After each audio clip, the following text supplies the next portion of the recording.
The next couple of days, we're looking at some wet and windy weather, so we need folks to go ahead and get prepared for those conditions. Wind gusts up to 45 miles per hour are expected with this storm. Amy Cherry reports. Kelly Wilson, Deputy Director of St. Johns County Emergency Management, says drivers will need to use caution in certain areas. Bridges, especially the higher bridges, things like that. If you're in a high-profile vehicle, like a larger vehicle, you're going to need to be very careful when you start crossing those bridges because it's going to be extremely gusty. You're also urged to secure your property. If you have anything loose sitting around in your yard, trash cans or anything like that, go ahead and secure those things because they may blow around. Wilson says the beaches could take a beating with this storm. It's going to be a poor couple of days to even consider the beach. Folks need to stay out of the water. We're looking at very high rip current risks. They're looking at surf conditions of 6 to 10 feet and probably a decent chance of some beach erosion. Don't expect too nice of a weekend weather-wise either. They need to be prepared for this weekend to maybe be rainy and stormy and windy. As we move towards the weekend, there's some low pressure that may move near our area, and it could cause us somewhere between 2 and 4 inches of rain Saturday into Sunday. So we need folks to keep a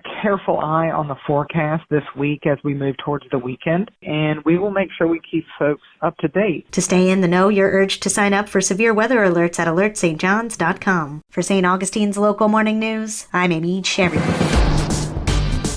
This local news is a service of your hometown Toyota dealer, Beaver Toyota US 1 St. Augustine, here to wow you. A former St. Johns County Commissioner and community hero is honored on his special day. Paul is such a gentleman. He was such a friend. He was a true man of God. St. Johns County Commissioner Christian Whitehurst during the presentation to the family for Paul Waldron Day. The former county commissioner died in October of 2022. It's hard to lose a servant and a gentleman, a man of temperance and compassion. It's difficult to lose a friend, a husband, a father, a gifted leader. And we've had to move on for our respective duties and tasks and assume our responsibilities. However, it is a blessing to bring to remembrance a genuine servant of the people of St. Johns County. Commissioner Jeb Smith. The Waldron family was presented a blue and black teardrop-shaped art glass award to honor his life and legacy to the community. The Bible says in Proverbs 22, verse 1, a good name is rather to be chosen than great riches, and a loving favor rather than silver and gold. And this verse reminds me of Commissioner Waldron and his testimony. Smith also shared a personal poem about Waldron. He loved those that grew up here and would seek to defend them each and every year. He knew change and growth was inevitable and wanted to do what was best for all. There is one project in particular Waldron is remembered for, according to County Commissioner Whitehurst. Getting access to the waterways, providing boat ramps, his passion for that. We're still doing that today because of his work. Waldron served on various committees, including the Northeast Florida Regional Council, the Recreation Advisory Board, and the Tourist Development Council. For St. Augustine's Local Morning News, I'm Karen Johnson. A lot of folks don't know that we have a critically endangered animal in Florida's waters, and we need your help to protect them. Matanzas River keeper Jen Lumberg tells Liz Ryan what those animals in need of protection are. North Atlantic right whales. True to their name, they spend most of their time up north, but every fall, many right whale mothers will travel more than 1,000 miles to the south to give birth to their calves. So around this time of year, we start to see right whales off the coast of Florida.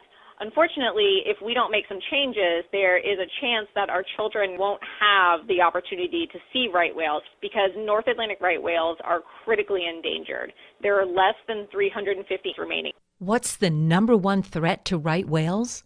Humans, vessel strikes, and entanglement in fishing gear. The good news is those situations are avoidable, and Jen has some tips.